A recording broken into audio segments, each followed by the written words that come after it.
Okay, so I'm going to start off, and then Eric and I will trade back and forth a bit. So I wanted to say a little bit about the Consortium on Chicago School Research and what we do. We started our organization 23 years ago at the invitation of the Chicago Public Schools. And our mission is to do high-quality studies on the Chicago Public Schools that will inform policy and practice. We're totally independent of the school system. Sometimes the school system doesn't remember that, but we remind them. And we get our funding from foundation grants and government grants. We regularly, we pride ourselves on not being kind of traditional academics, in that we don't just do studies to write articles in journals and books, but we really want to work with people in the school system who are trying to improve the schools, and to share with them the information that we're collecting, and to learn from them what their questions are, so we can design studies about those questions in the future. And so anyway, we do a lot of work with people in Chicago. Eric, before we start, I just wanted to mention that Eric has actually done some follow-up work from our YOUmedia study in Evanston, and so Eric, you might mention what's going on there. Sure. So Penny and I had the opportunity to do a presentation in Evanston for a group of interested parties, people who work in the community, and then people who from the philanthropic community in Evanston who also are interested in bringing a similar YOUmedia type space to Evanston. So this was back in the fall of last year, around the time when I had just started school. I was transitioning out of that professional role back into that student role, and had to put my suit on for a day. And shortly afterwards, I actually got a call from Penny and her husband that a number of individuals were moving forward with these plans to bring a YOUmedia-like organization to Evanston. So it's really interesting to think about how do we scale up something that was launched in the city of Chicago, that was launched with the intent of providing these types of tools to students who may not have access to them. And then when you think about Evanston as a community, how do you then think about who this program in Evanston will serve? And if kids already have access to those tools, then how do you sort of tweak the activities and the program to suit the needs of a different community with a different type of demographic? So it's been really interesting to take part in that process. Yeah. Okay, shall we advance Yeah, one? sure. So today we're going to be talking about YOUmedia Chicago Teens, Digital Media, and the Chicago Public Library, and this is the title of our final report. We spent 3 years studying YOUmedia from 2010 through 2012. Eric actually directed the field work, he virtually lived at YOUmedia for a year and a half. Yeah. And we spent a lot of time observing activities, talking to teens, talking to staff and the leadership. We did 2 censuses where we designed a census, then over a period of a week we went in and talked to every single young person we could. Then 2 surveys where we gathered more quantitative data on the kids' activities, where they came from, how they perceived the program, so forth. So that's what we're drawing on today. Okay.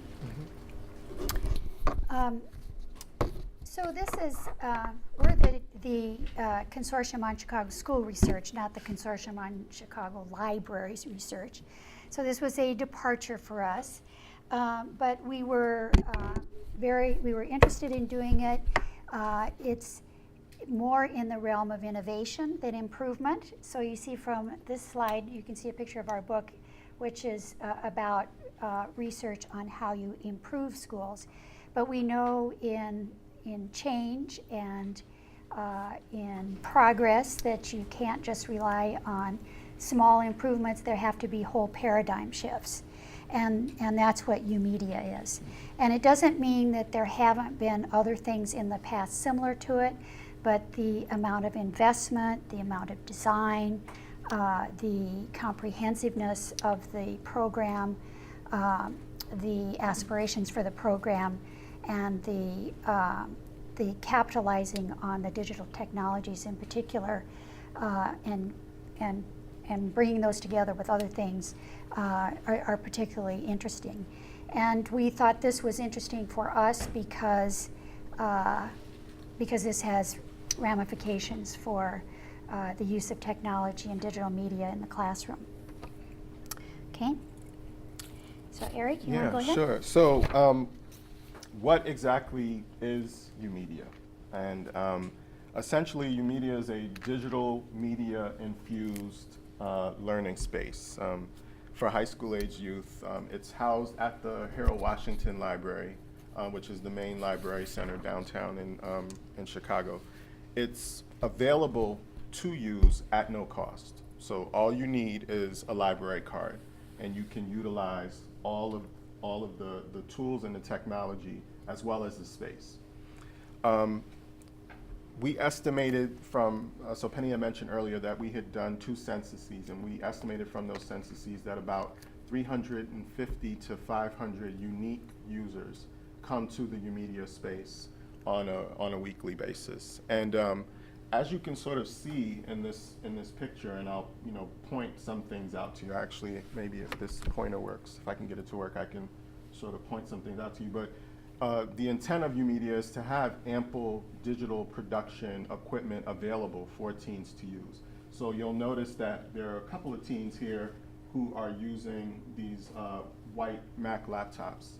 And you can essentially go to the front desk, present your library card or your high school ID, and get your own laptop to use, which is pretty great.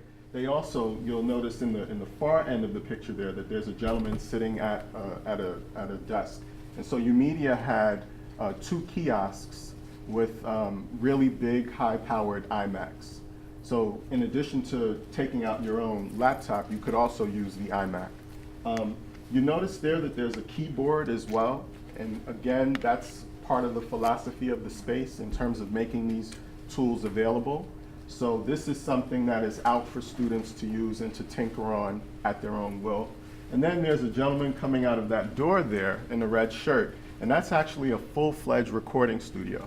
So in that studio, again, totally free of charge, use of a library card. You do have to go through a certification process to use the studio, but once you're certified, you can sign up for free studio time.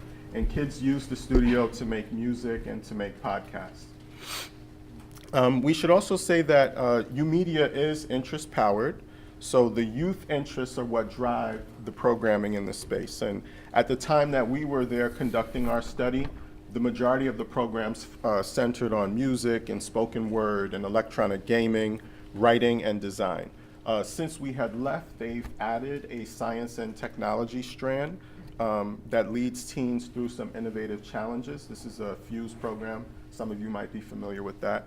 YOUmedia is also intended to be peer supported. So it's about you doing these activities not just in solitude, but also collaborating with your friends on these activities as well. And the space kind of invites, hanging out with friends as well as working on projects with friends. And then lastly, there were 10 staff members in YOUmedia at the time when we were there. I should say that it is a drop-in space. So when you think about this space as like an out-of-school time space, there's no requirement for youth to participate. They pretty much can come and go at their own will. And we'll talk a little bit about how that presented some challenges for the staff members later in the presentation. But all of that to say that since it is a drop-in space, the staff play a critical role in engaging the teens. Okay, so right here we have we want to give you another sort of flavor of YOUmedia in contrast to the previous picture. And right here we have a picture of Lyricist Loft. So Lyricist Loft is a weekly open mic performance space for teens. And what we should say about this is that the staff-led activities at YOUmedia were often sort of geared towards performance. So they were not only interested in encouraging kids to sort of engage in producing songs and videos and graphic designs and poetries, and poetry, but also giving them a venue to actually showcase what they've produced at YOUmedia. So who you see here are typically the most involved and active teens in the space. There's a range of participation and engagement types at YOUmedia, but the kids who are performing at Lyricist Loft are typically the most active teens.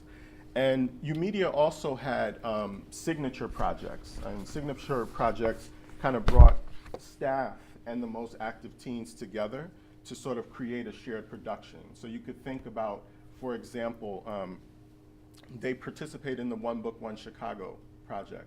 And so the One Book, One Chicago project would bring the kids who are interested in literary work and the kids who are interested in music production together to create a shared collaboration. And we should also say in regards to the signature projects that with the help of the mentors, particularly with the One Book, One Chicago project, the teens were sort of prompted to reflect on the themes in the book and then to create multimedia products around those themes. So we wanted to give you an example of a shared sort of collaborative production that came out of one of the signature projects at YOUmedia. So this is an example of a multimedia presentation that was created for the What's Going On Now competition, which was a partnership between YOUmedia and the Kennedy Center in Washington, D.C.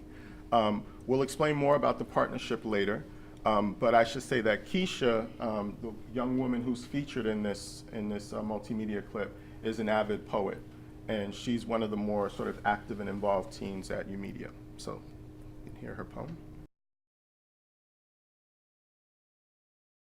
Chicago is a black woman that forgot her roots. She too much prairie to be anything pretty, pressed perm into kinky pasture, chemical burn runs Mississippi deep, sore in her scalp, but sun breaks through her mouth and in her smile. There's always morning. She never sleeps. Stirs from disturbances in her dreams, iron horses galloping down her ribs, those metal bones creak to an exhausted stop upon the knots of an industrialized spine. Crawl like ants into the hills of her kneecaps. Wet whispers drip down the nape of her neck, her headdress adorned with beads of sweat. Europe done crept into her jaw again. She don't talk much. The wind howls in Algonquin. Thickened with smoke, she smells like burnt skin, sounds like a city scorching to its knees, sirens wailing, someone's always running, frantic feet pounding against a concrete womb, a constant kicking in her stomach, never giving birth. No one makes it out alive or whole. Chicago is a battered wife baptizing her baby's skulls beneath a great lake, cleansing more of her sins than theirs. So it's pretty cool. Wow. Yeah, she, again, very prolific high school student, high school senior at the time that this was recorded. But what was interesting is that the kids at YOUmedia who are involved in film actually filmed her. And then the kids who are involved in the music studio actually worked with her to record the poem in the studio. And then they were able to combine this into a multimedia presentation and submitted it for the What's Going On Now competition. And it actually won first place at the, out of all of the submissions at YOUmedia. So she and another second place runner-up went to represent YOUmedia at the Kennedy Center in DC as a result of that piece. So I'm going to turn it over to Penny. She's going to say something about the Aspirations. So we asked the program designers at the very beginning, and we kept asking them, what are your goals and what are your aspirations? And in some of the material we've just presented, you can see that they are starting to reach some of these. They seem to be reaching some of these goals. But it was a very diffuse set of goals. And so they wanted YOUmedia to be a safe place where kids could socialize, pursue their interests, develop competence in digital media. They wanted kids to gain expertise in 21st century skills like communication, collaboration, creativity, critical thinking. This was this was so new for the library, and they hadn't had young people at the Harold Washington Library very much, so they wanted kids to become familiar with the library and check out books and use other resources. They also wanted them to produce things like Keisha's poem, for example, and they thought this would help them build confidence, their self-efficacy. They thought kids should be able to teach each other. They hoped they would create a community, which they did, and we're going to talk about that later. And then they hoped that the kids would understand their college and career choices a little bit more as a result of YOUmedia. So you can see it's a very diffuse set of goals. Okay. Kind of at the same time we were doing the study, a woman named Nibi Ito at the University of California, Irvine, and her colleagues were developing an argument or a synthesis of a learning model, which they called the connected learning model, and they even drew on so it would have been helpful to us if that would have happened first. But you know, something new, you're all kind of working at it simultaneously, so they even drew on some of our findings in YOUmedia to inform their model. But it's a very interesting idea, and it says that if you're going to be effective in organizing learning for youth, you really need to bring three spheres of kids' lives together that are often not connected. So their own interests, their academic pursuits, and their peer culture. And for me, I think one of the most interesting parts of it is that this is the first time where I've seen a learning model actually include peers in it. A lot of times there's learning and then there's your friends. Yeah. But this is really bringing all that together. And the idea of it is that connected learning occurs if a young person can have the opportunity to pursue something he or she is interested in with support of caring adults and participation and collaboration with friends and peers, and that this has relevance for academic achievement, for career interests, or civic engagement. So in the report at the very end, we talk a little bit about connected learning. So a little bit more about just the parameters of the program. One of our challenges for something this brand new was just to define what it is. And one of the key elements is that it's really a hybrid between an unstructured and a structured program. In a very unstructured program, it's a very much teen-driven agenda, teen choice, kind of free-flow activities, not very organized, not many adults, so forth. It's drop-in. In a structured program, there's much more of an adult-driven agenda, some teen choice, but organized, scheduled activities, maybe adult mentoring, some staff-parent communication, and attendance is expected. So YOUmedia is really a combination of these things. And so when you go observe YOUmedia, you'll see kids hanging out on the sofas, visiting with their friends and getting on Facebook, etc. But then maybe 20 minutes later, you'll see that they're in a workshop or they're trying something, and then they want to get some help from a friend who knows something about some technology that's going to help them with their project. So they're moving in and out of the structured and unstructured patterns.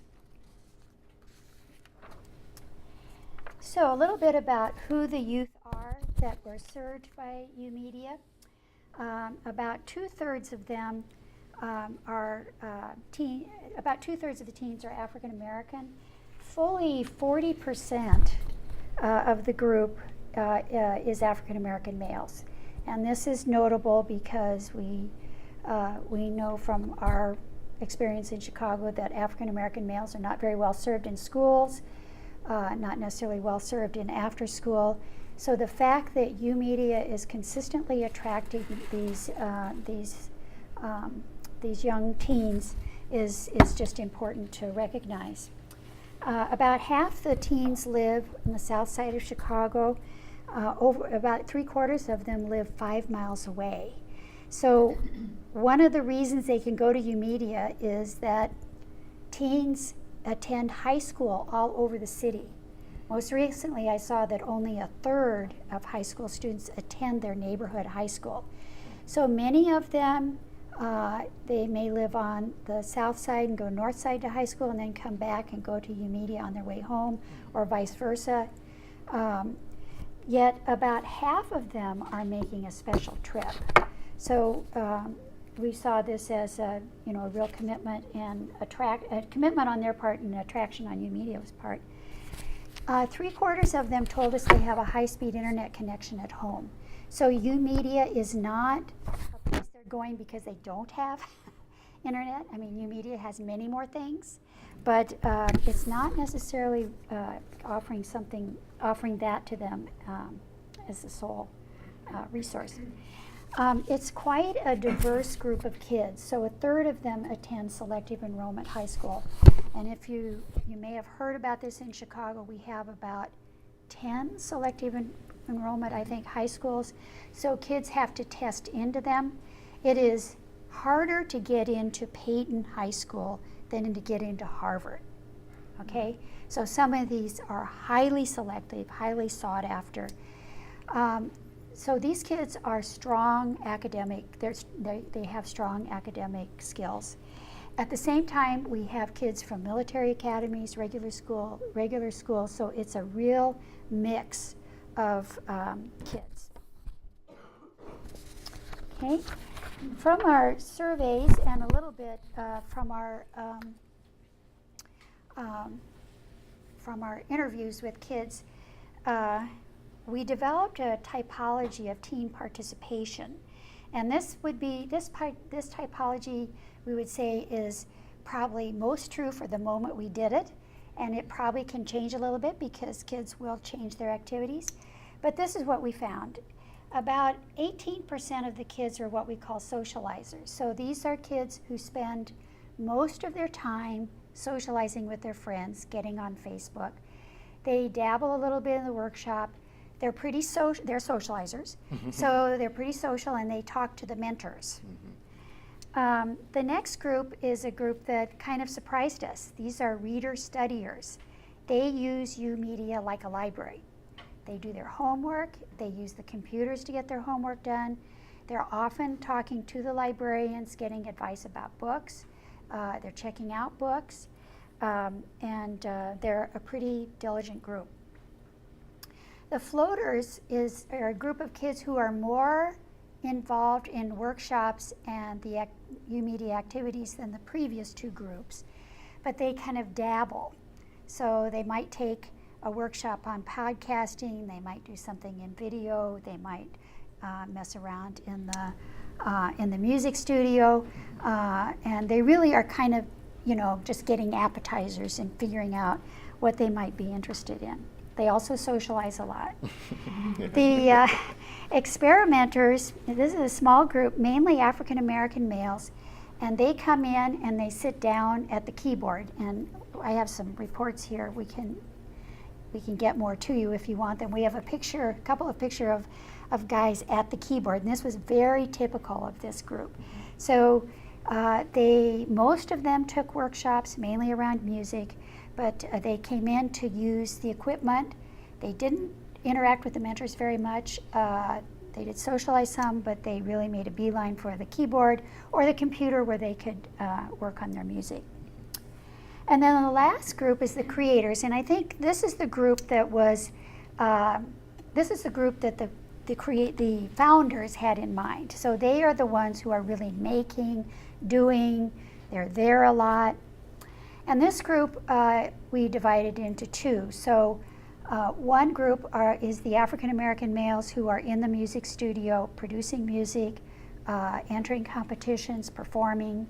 And the other group is a group who are equally as involved, but just with other things. So they're doing videos, podcasts, they're gaming.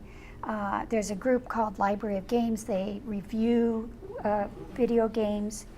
And these are the most, these are the kids who are the most active and the ones who would go to the Kennedy Center or some of the other opportunities that they had.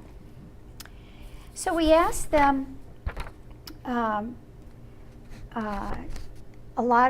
our surveys, we asked them a number of questions about what they get out of coming to YOUmedia, and clearly they see YOUmedia as a welcoming, stimulating place. So 65% say they have a personal connection with a mentor. They feel like, most of them feel like they're an important member of the community.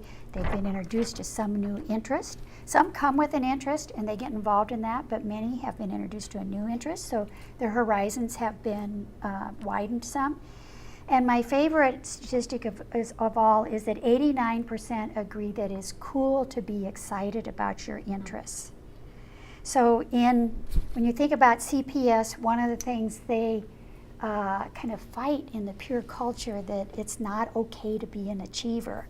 But at YOUmedia, it's okay and it's cool, in fact. So very revealing. Then we asked kids whether they improved their skills. The majority of the creators and half the others said they improved their digital media skills. So let's see, the green here means that's the percent who said they didn't necessarily improve any of their digital media skills. The red is 1 skill and the blue is 2 skills. And we've organized them by the five types. And so you see the creators are the ones, you know, they're most active, they're doing the most, they're getting the most out of it. Okay. Then we also asked them whether they thought that they had improved their schoolwork, their writing skills, or their ability to communicate with adults. So the blue is schoolwork, red is writing, and green is communicating with adults. And again, we've presented this for each of the 5 participation types. So you can see even the socializers, 40 to 50% of them are saying there's some benefit in terms of their academic work and their ability to relate to adults. The reader studiers, you know, they were very high on improving schoolwork and, you know, their ability to communicate with adults. And you would see them around the librarian's desks, so they did talk to the adults a lot. Mm-hmm. The floaters were kind of like the socializers. The experimenters, interestingly enough, felt that a high percentage of them felt that even though they come in and just work on music, they felt that it did help their schoolwork. And then finally, the creators, again, they reported the greatest benefit. So then, yeah. Eric, I think now. Sure. So Penny spoke a lot about the benefits that teens reported to us as a result of their participation and engagement with YOUmedia. I'm going to spend a little bit of time talking about the elements of the program design that we discovered, sort of facilitated this sense of community that we described, and then also just the different types of engagement that happened at YOUmedia. I should just clarify, because it's kind of a vague term, by program design, we mean the following. So the hybrid design of the space that was referenced earlier in the slide, the structured and the unstructured components of the space. The mentors, so the adults who are teaching artists and librarians working in the space with teens. And then also just the structured learning activities that take place at YOUmedia. Okay, so based on our observations and interviews here, the research team developed this interpretation of the hybrid nature of YOUmedia. And what we've done is we've placed YOUmedia along a dimension where we generally think it lies. And we should say that it's not intended to convey any numeric precision. It's just to give you, sort of an idea. So, for example, if you're thinking about this second dimension here, you'll see that on this left-hand side you have complete teen choice, and then on the right-hand side you have some teen choice, which is more characteristic of attending a structured out-of-school time program. And YOUmedia is very far over to the left, and that's because teens, when they come to YOUmedia, they do have the choice, as Penny mentioned earlier, to engage in activities as they see fit. sort of contrasted with that, you have this, this fourth dimension. So there's a strong role for adult mentoring in the space as well.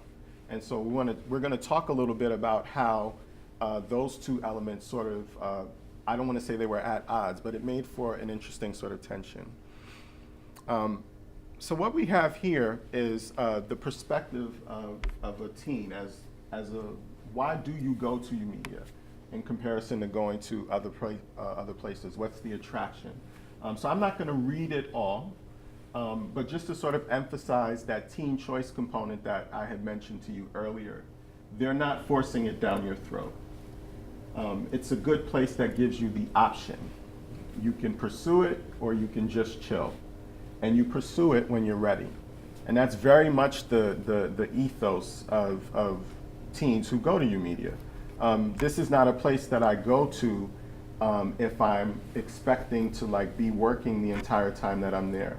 I can socialize, I can hang out, I can leave and come back, I can eat food, bring food from outside, and then whenever I'm ready and there's a workshop happening, I can pursue it. And I should also say that since teens enjoy this degree of choice that they have at YOUmedia, it kind of requires the adults who are working there to perform like this kind of balancing act, because what the mentors want to do is encourage the teens to get involved in the more of the structured activities where they could actually learn things. And so through the course of our time being at YOUmedia, we noticed that in interviewing the staff at different times, they eventually grew to accept that some teens who come to YOUmedia may never get as deeply involved in activities as they would like for the teens to do. Okay, and then, so what does all of that mean for mentoring in a hybrid space? When you have this strong role for adult mentoring, but then you also have, complete teen choice almost. And what it means is that adults in this space have to play a variety of roles.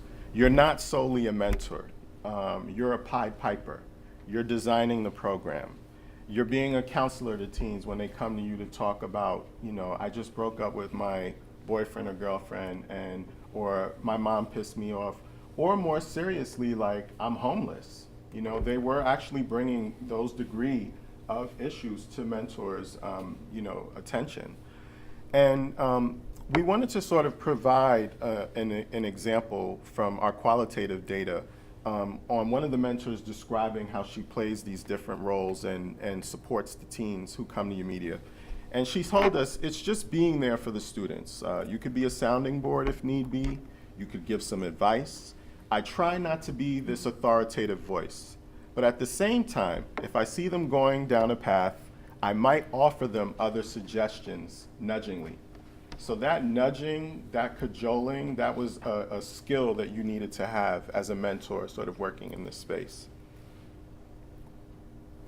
And another challenge that this hybrid space presents for mentors is designing the learning activities. And we're going to share a little bit about that as well. So initially, the learning activities at YOUmedia were mostly curriculum-based, very similar to school. And you had a curriculum for graphic design, you had curriculum for photography, you even had curriculum for DJing and music production. So all of the mentors who were teaching kids these skills had to write curriculum in order to have the workshops. They were multi-session. The learning objectives were building on things that were covered in a previous session. And after leading several of those workshops, what the staff members reflected to us in interviews is that the attrition was generally high and that the engagement was low. So what you may have happening at YOUmedia is that there are a number of teens, as Penny mentioned earlier. These are teens, there's a range of teens. There are a contingent of teens that are strong academically. You may have a number of teens who are already proficient in what's being taught. And so if they go into a workshop where it's curriculum-based and it's designed to sort of develop these rudimentary skills, they're not going to be engaged by that offering.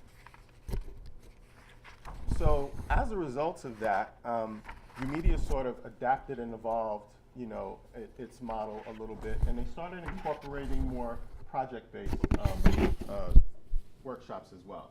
And what we have here is a picture of a mentor, and you have Keisha and Ramon and Sam. And these were the teens who went to the What's Going On Now competition in Washington, D.C. to represent YOUmedia at the Kennedy Center. But a little bit more about the project-based workshops. So in thinking about this What's Going On Now competition, right? The teens actually were able to secure Marvin Gaye's original recordings to his 1971 album for What's Going On Now. Mm-hmm. They were to take that material and remix it to reflect upon what was going on socially in Chicago.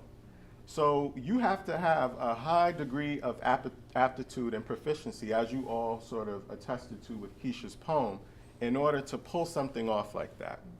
So all of that to say that when we ask staff, in interviews about this project-based model, those had lower attrition and definitely higher engagement in comparison to the curriculum-based workshops. But unfortunately, it did not offer opportunities for kids to build skills. Because again, you had to come in with a certain degree of skills in order to take part in a workshop like this, which was an awesome opportunity.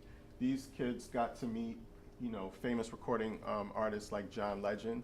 They also had an opportunity to meet First Lady Michelle Obama while they were there. So, great opportunity. But if you don't know how to use GarageBand to produce music, you're not going to be able to take Marvin Gaye's original recordings and create something that reflects the social conditions going on in Chicago right now. So, moving on to some challenges for YOUmedia as a result at the time when we concluded our study, and then also some conclusions. So as we had spoke about throughout the presentation, teen choice definitely affected the ability for mentors to sort of, enact this adult-driven learning agenda. And as I had described, they had to make these trade-offs between skill building in the curriculum-based workshops and higher engagement in project-based workshops, which had really interesting showcase opportunities, or opportunities for kids to showcase their work. Making links to the academic and career opportunities needed to be more explicit. That was one thing that we felt strongly about. Now, to some degree, YOUmedia did do this.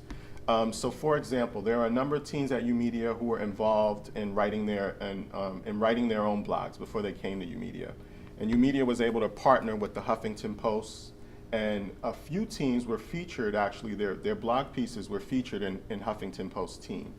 So, when you're thinking about all of these other kids who are not coming in with this high degree of skill level, and maybe they're not as engaged in this curriculum-based workshop model, you have to sort of make it explicit. What can happen if I build my skills up to this particular point? What opportunities would be available to me if I pursue, this line of learning? The data infrastructure, especially attendance. And as policy students, as researchers, we care a lot about attendance because it allows us to make some conclusions about dosage and frequency and how well, an intervention, if you will, might be working. But in the out-of-school time world, attendance may not necessarily be a priority. And so that was an interesting sort of, tension for us to negotiate as researchers. We had to come up with some creative methods for getting that information because initially when the program started, it wasn't collecting attendance on a regular basis. And then finally, as you could imagine, this is probably one of the more obvious points, is that there needs to just be adequate funding for maintaining the equipment and software. Because in the words of one of our teens, kids break things. They break things repeatedly, and the equipment that they were leaving out initially was some pretty expensive, MIDI, electronic MIDI equipment, equipment that professionals use in a recording studio. So YOUmedia, to some extent, was able to combat this. I had mentioned earlier that you had to get certified in order to use the studio. And that was about teaching kids how to use the equipment properly so that you can mitigate some of that damage.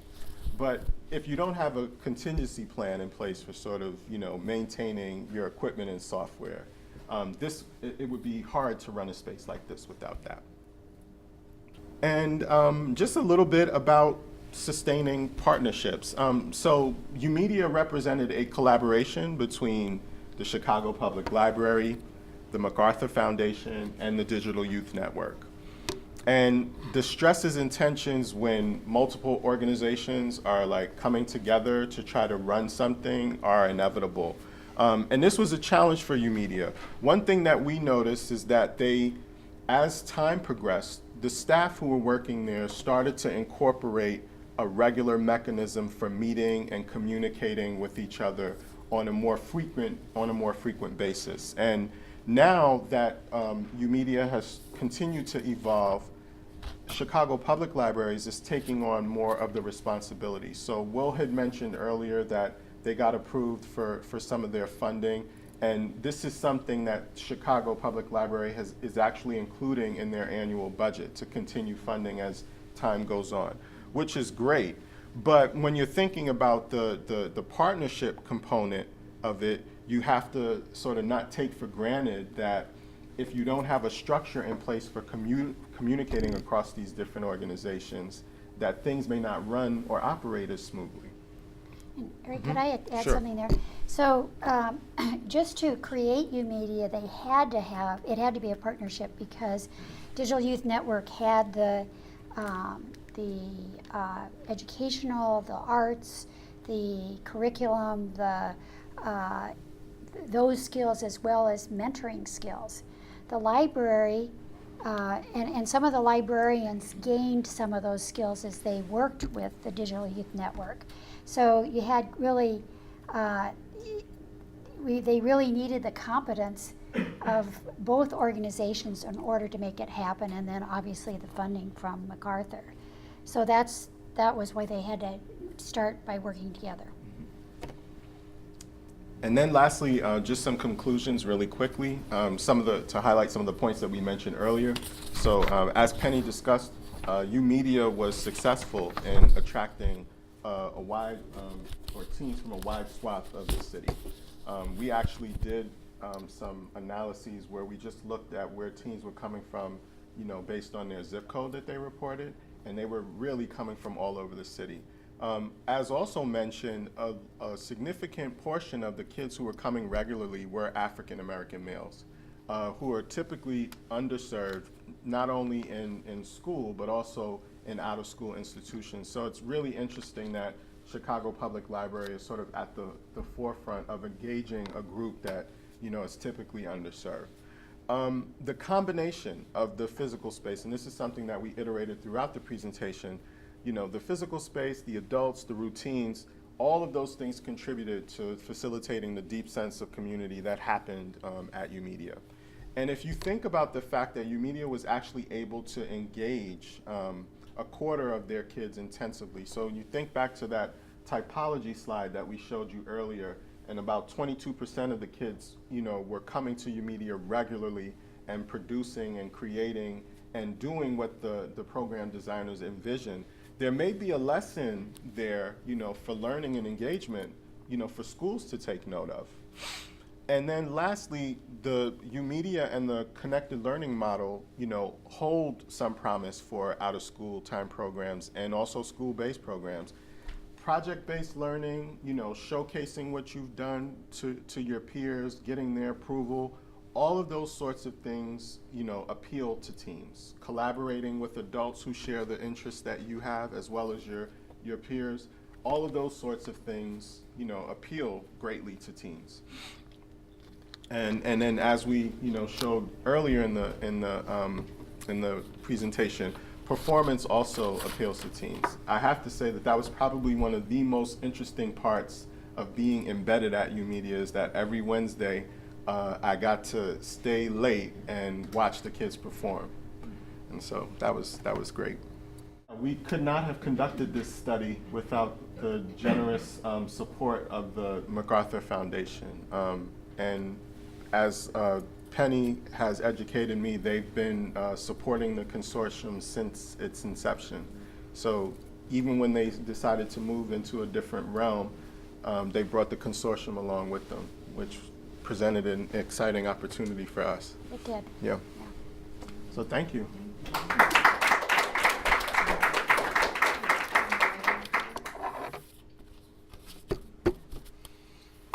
Sure. So, was there a couple of related questions? Did any of your interviews reveal how teens were learning about YOUmedia in the first place? And were they ever, all of your pictures seem so busy and packed. Yes. Did they ever reach a point where they were just like at full capacity and had to turn anybody away? How does that work? So I'll answer, yeah, that's a great questions. I'll answer your last question first. They are a public library.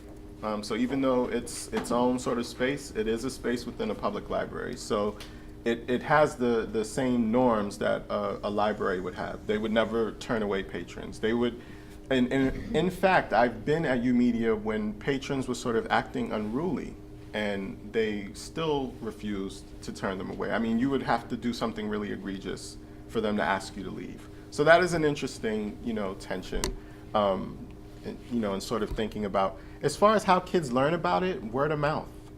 They did no sort of coordinated promotion, marketing, recruitment. Now, what they did do within their capacity, because there were only 10 staff members working there, is they did go to nearby schools, like Jones College Prep was really close, Peyton is close, there's a charter school, a UIC charter school that's downtown in the Loop area now, and they did go and do presentations, and part of that was to try and engage teachers and say, hey, if you have a module in your lesson that's amenable to doing some sort of digital media or some sort of creative presentation, you could actually come and use this space to do that. But I can't say that they were that those efforts were successful at getting kids to come necessarily. So yeah, it was really a strong sort of word of mouth movement. As can be the case, you post on Facebook that you created a song, and there's a long conversation between you and your friends. Where did you do that? Free studio time in a library. In a library, like you can actually see this happening, And so yeah, so that's how people found out about it. And you're right, it was always packed and busy. I mean, it at like 7 o'clock when the bus pass runs out, you'd see a drove of kids, or 6:59, a drove of kids running out the door, so that they can use their bus pass and get home. Yeah. Sure. Yeah. Thank you for the presentation. Thank you. I have a question related to the busyness of the. Sure. But the kids, they go to school in the daytime, so there will be nobody in the media room, right? Would that be like a Wednesday? Sure. So it's not as busy during the day. Now, what's interesting is there are some homeschool groups, and they actually would come to YOUmedia on a regular basis. So those are the sort of teachers that they were able to kind of successfully engage. And as a result of that, there are a number of kids who started attending YOUmedia regularly who were homeschooled. So you're not going to see, the picture where we showed Lyricist Loft and there was maybe about 40 or 50 kids there. You're not going to see that at 1 o'clock in the afternoon when they first open. But as soon as school comes out, I mean, this is the place where people sort of come and they converge and they meet up. And from about 3 till 7, it's like constant noise. And so as you guys know, I went to grad school down the street, trained as a social worker, worked a lot with youth, generally tend to like adolescents. That took some getting used to. Was not used to 4 hours of constant noise, 4 days a week. So yeah, but to answer your question, it was generally more busy during the after school time, and usually during the day, it was only open for 2 or 3 hours, at which point homeschool groups were coming, and maybe some school groups were coming to use the space. But in the summer, then a lot of kids used it in the summer, but I don't know whether they adjusted, did they adjust their hours? They kept their No, hours they kept about the same hours. about the same. And we did one of our surveys in the summer and one in the spring. And I don't think there was that much difference between the summer population and the... No, and that's, yeah, And that's... a lot of the kids who had started during the school year, then they just continued in the summer, and then they came back in the fall. Yeah.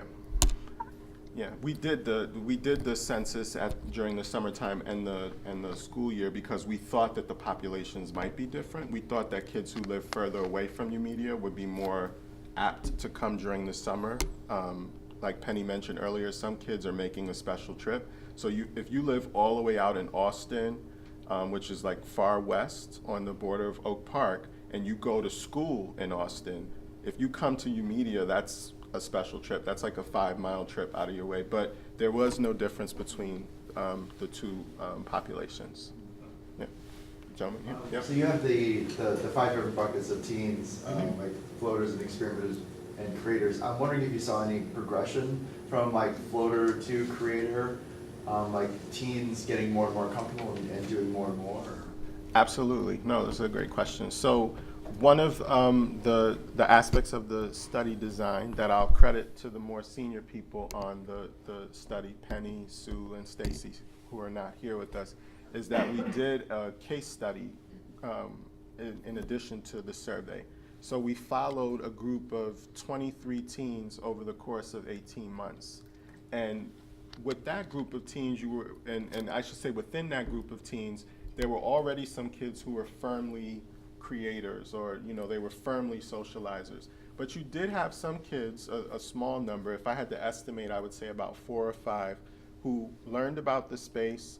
Maybe they were interested in acting. So they weren't going to really come to YOUmedia on a regular basis. But as a result of developing friendships with the mentors and the peers, there's a game app workshop going on. And I'm going to go because my friends are going.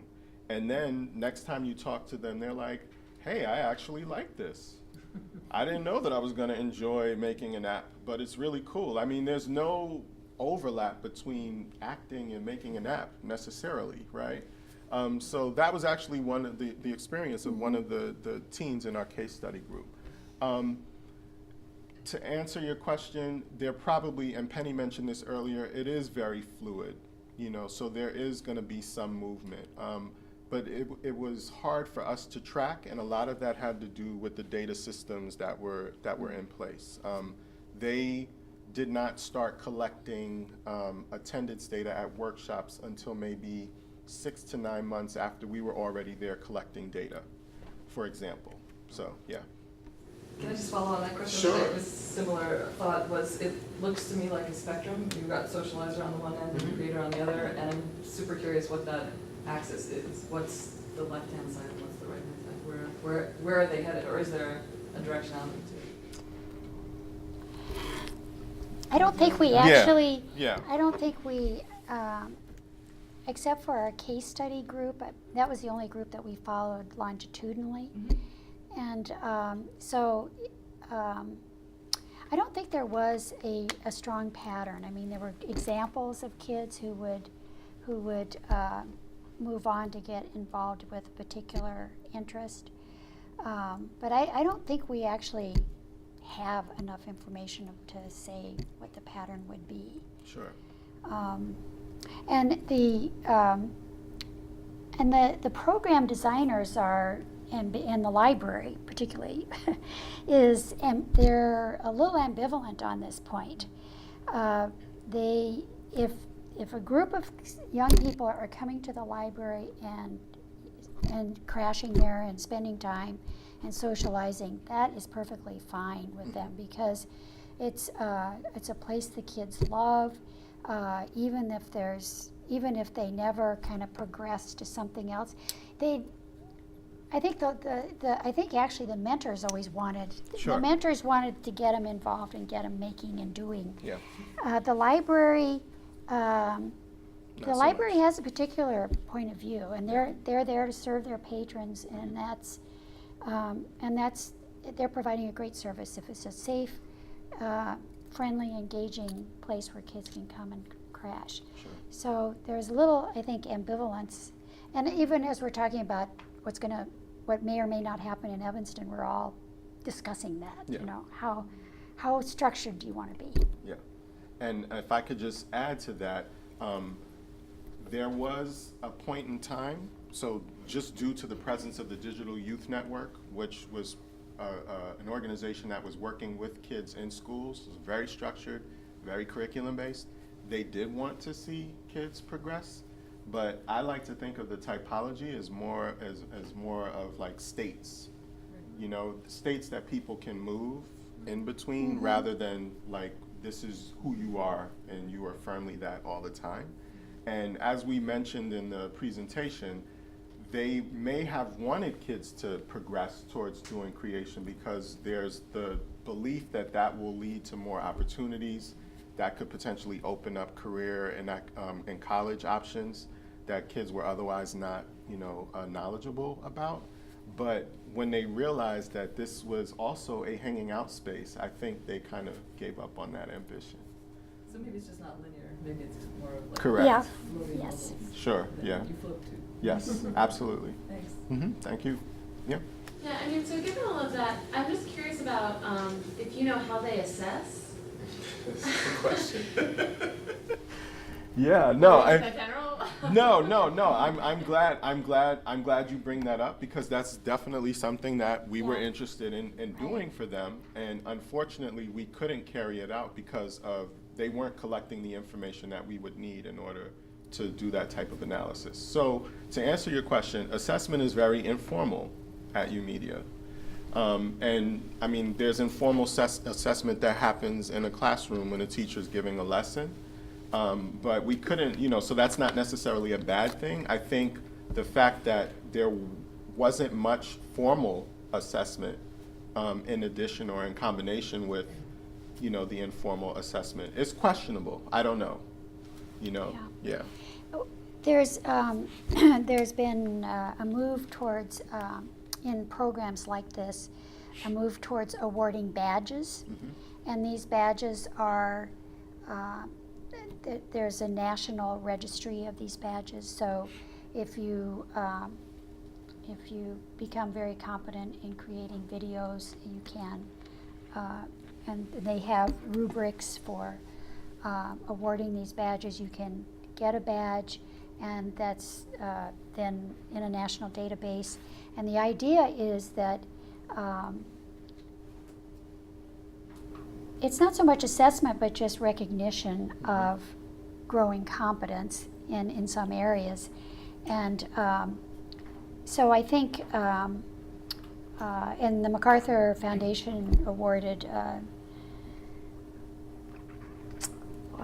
year and a half ago or so, I think they have in the last year or year and a half awarded some grants to developers to develop these ideas further, and so I think that's probably the way it will go, and especially since, well, even in the other programs around the country, some of them are in museums, and so in these cultural institutions, I think there's less appetite for assessment unless you are actually evaluating the program. And so then I know MSI is doing an evaluation of their teacher training program in science education, and there's some assessment involved. But I think the field of digital media and learning is kind of feeling this through, and the badges seems to be the most concrete thing they're doing. Yeah, we have a question in the back, sure. Yeah, on the methodological side of how you categorized people attending programs, was it?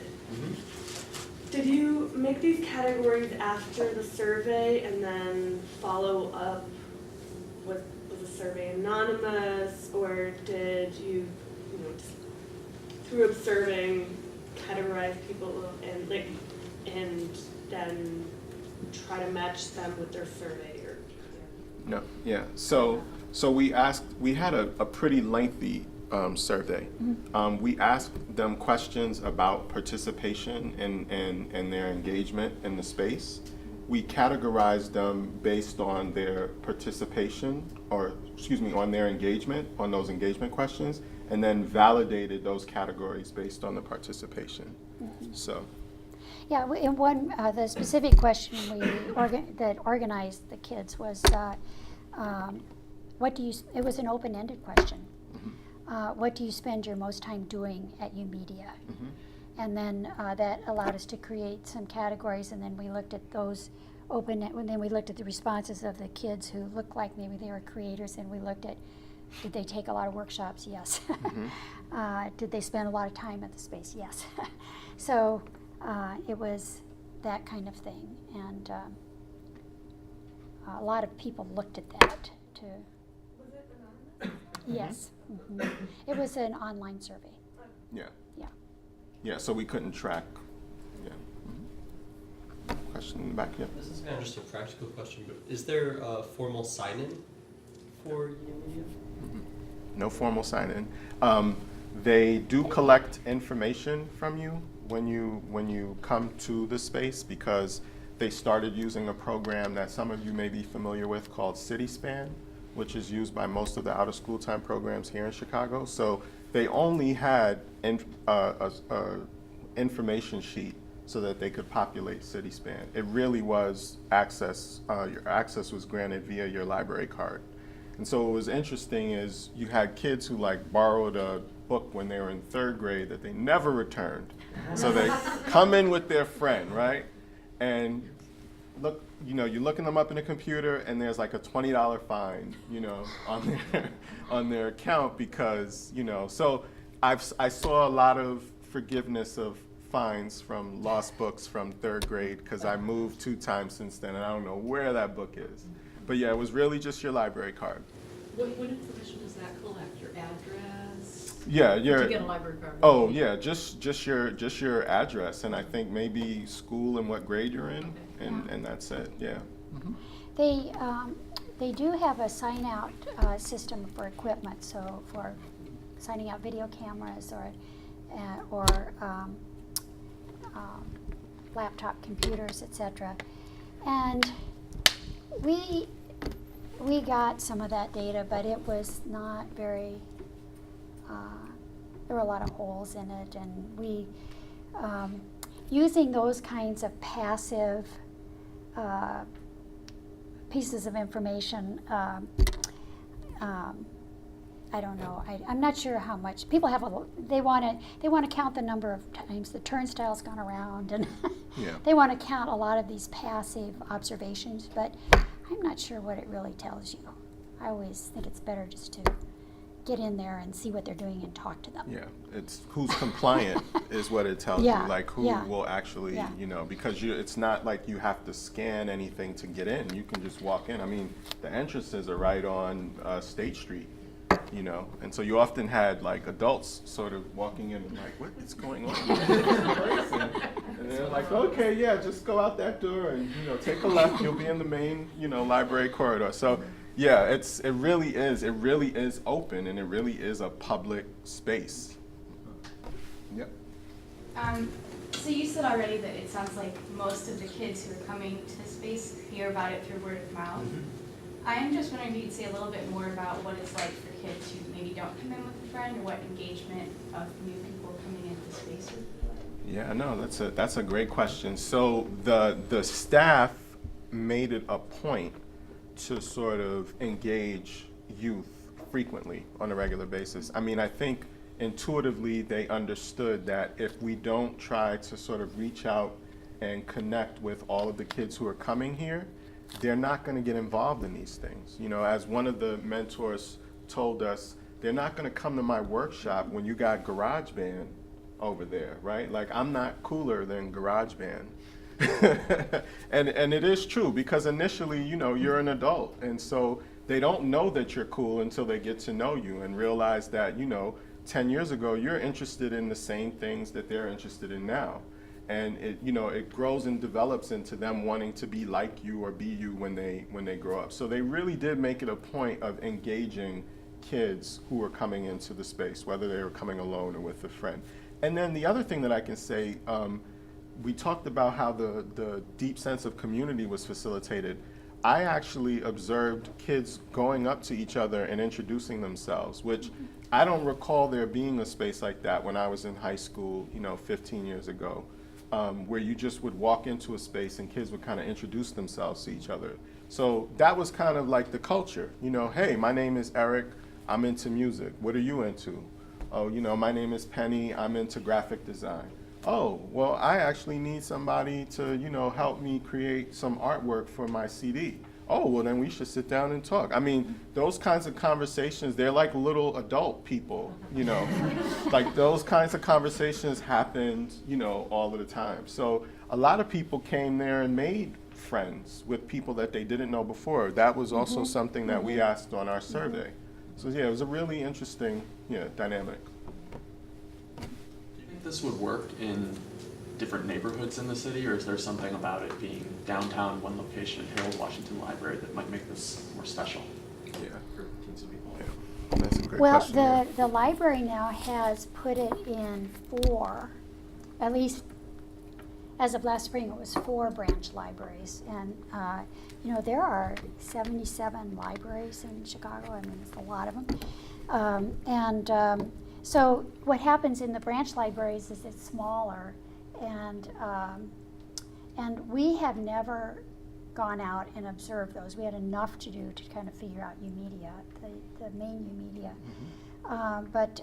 So the hours are shorter. The staff rotates out to those branch libraries. We know, because this is such a digital media and learning, such a burgeoning, kind of bubbling field. So Cami Jonah at Northwestern has started something called Fuse, which is it's an activity that presents kids challenges in science, technology, engineering, math. And so Cami has taken his, they are at least in one branch library. Yeah, and also downtown. And now they are downtown as well. So I think it's smaller, fewer hours, probably not as dynamic. And the idea in the branches too is that is for middle school age kids. And then if you can, if they get hooked, then they can eventually, when they graduate to high school, then they can go to YOUmedia. Yeah, but I think you raise an excellent point about location. And I think the fact that it was where it is located, right? So there's the Red Line stop right there. There's the Library State and Van Buren stop. So there's like 4 trains coming. And then there's the Blue Line stop, I think, at LaSalle, a couple blocks away. That definitely, I mean, like Penny said before, there are a lot of kids who are coming through that location, to go home anyway. And so I think that definitely the location and also just the size of it. I mean, this place is 4,500 square feet. 5,500. Oh, 5,500, Yeah. sorry, yeah, which is even more. It's huge. It's virtually the whole length of the building on the State Street side. Yeah. So, so this was, I mean, actually one of Eric's professors, you're not studying with Cynthia yet, but Cynthia Coburn at Northwestern has a grant from the MacArthur Foundation to do some thinking and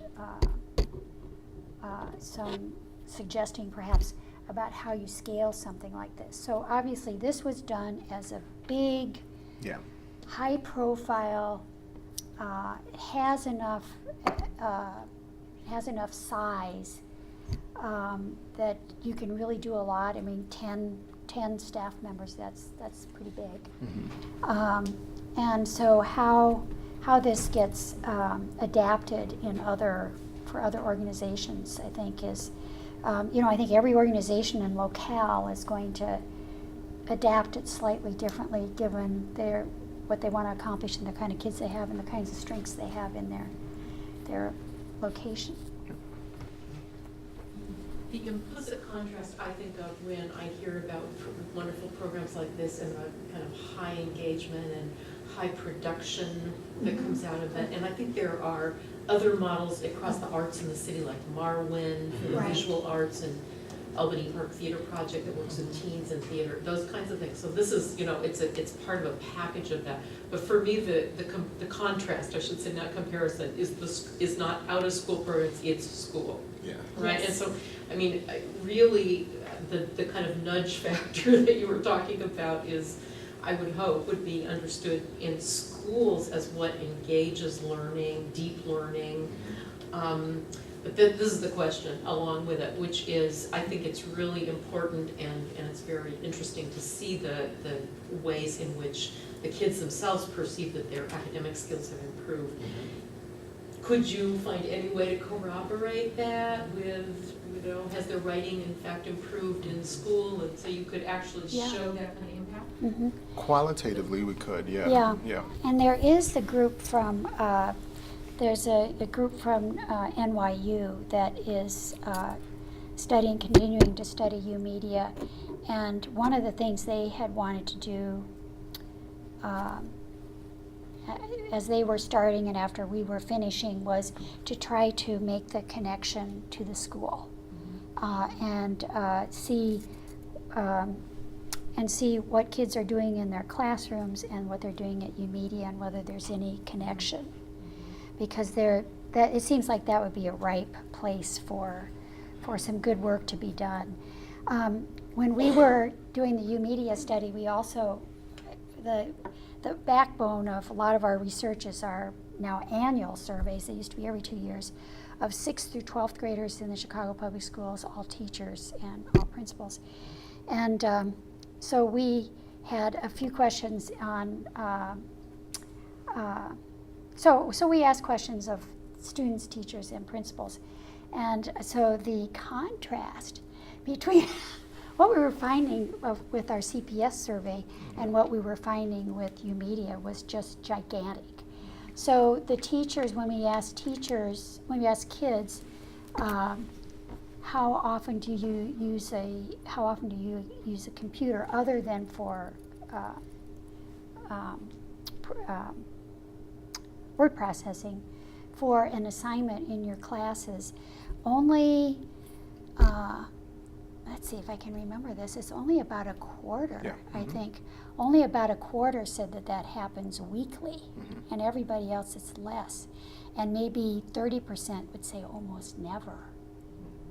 And the kids' answers were very similar to their teachers' answers, and we found that in schools that had, where there were more active teachers in terms of asking kids to do things around technology, the kids did more around technology. But yeah, the school is it's a hard one. Yeah. That's a hard one, and even I will say that the contrast is even working with the library versus working with the school system is noticeable. So the library has. It's highly professional. They have very competent people there. They know their jobs. In the school system, that is a mixed bag. You know, that there are teachers who are not so good. It's more threadbare. It's more poverty-stricken than the library. So it's a challenge for the schools to try to, with Common Core, the Common Core objectives are asking kids to do more with technology, and it's starting to happen, and but it's trickling. Yeah, yeah. right. And I would just add to that we attempted to corroborate that, right? Because we do have grade data, but again, due to the lack of the data infrastructure, we couldn't link the kids that we were following, right? So the only way that we could go about investigating that at all was to just ask kids during an interview. And that was that small sort of select group of kids who we asked. And I'll just share with you a quote. I mean, it could be taken as representative because I think that this is the way that all of the mentors at YOUmedia endeavored to work with the kids. But I asked this kid, I said, you know, explain to me like how mentors help you improve your writing. So he said, you know, when I take something to my dad and my mom, like they look at it and they go, oh, that's great. You know, the mentors here will tell me, this is great, but you need to sharpen your argument here. and this sentence here doesn't make sense. And if you think about the structure or the flow of your argument, like you'll write a different conclusion, right? And that's the same kind of, critique that you would get from a teacher or, from a senior colleague. If I write something at the consortium, that's the kind of feedback that I would get. So granted, like going through that process, you're gonna be a better writer or a better, better photographer. So it would have been nice to corroborate that with quantitative data. We just couldn't due to some infrastructure limitations. Well, and I think it's worth mentioning too that Bart Hirsch and Larry Hedges. Larry Hedges Yep. did a randomized study where they randomly assigned kids to participate in after-school matters. Are you guys aware of that study? So even with their careful randomization and with the fact that after-school matter has required attendance and all of that, when they looked at, they found differences. They found differences in terms of kids at after-school matter had more pro-social behaviors and attitudes, but no differences on standardized tests. Yeah. So I almost think YOUmedia isn't at a point where it would even make sense to try that. Yeah. Gotta get out of the room. Okay, sure. Chat's coming in, but thank you. Thank you. Thanks for having me.